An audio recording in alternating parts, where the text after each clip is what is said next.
بسم اللہ الرحمن الرحیم۔ محترم ناظرین، السلام علیکم ورحمۃ اللہ وبرکاتہ۔ سپریم کورٹ کی طرف سے مبارک ثانی قادیانی کیس کا تفصیلی فیصلہ جاری کرنے پر قائد جمعیت مولانا فضل الرحمان دامت برکاتہم العالیہ کی امت مسلمہ اور مسلمانان پاکستان کو خصوصی مبارکباد۔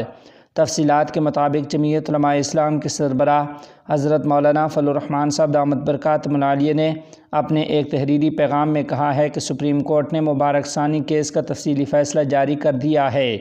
میں اس تاریخی فیصلے پر سپریم کورٹ کے اس بینچ کو دل کی گہرائیوں سے خراج تحسین پیش کرتا ہوں اور امت مسلمہ اور مسلمانان پاکستان کو ایک اور تاریخی فتح مبارک ہو۔ محترم ناظرین و سامعین، آپ کو بتاتے چلیں کہ ادھر دوسری جانب وفاق المدارس العربیہ پاکستان کے ناظم اعلیٰ مولانا محمد حنیف جلندری کی طرف سے بھی مبارک ثانی کیس کے حوالے سے سپریم کورٹ کے تفصیلی فیصلے کا خیر مقدم کیا گیا۔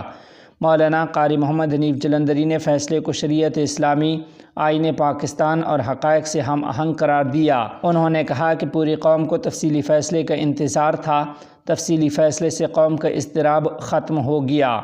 مولانا قاری محمد حنیف جلندری نے چیف جسٹس اور دیگر ججز کو خراج تحسین پیش کیا اور ان کا شکریہ ادا کیا ہے۔ مولانا قاری محمد حنیف جلندری نے کہا کہ سپریم کورٹ کے سابقہ فیصلوں کی وجہ سے جو تشویش پیدا ہوئی تھی، سپریم کورٹ کے حالیہ تفصیلی فیصلے نے اس تشویش کا خاتمہ کر دیا ہے۔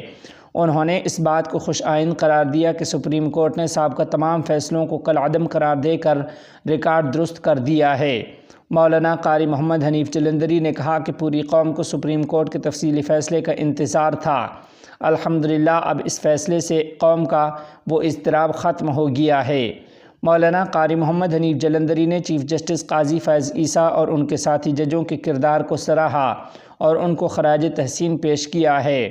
مولانا قاری محمد حنیف جلندری نے تمام دینی جماعتوں کے سربراہان، دینی اور سیاسی جماعتوں کے کارکنوں اور پوری قوم کا شکریہ ادا کیا، جن کی بیداری اور جہد مسلسل کے نتیجے میں تاریخ کا قرض ادا کیا ہے۔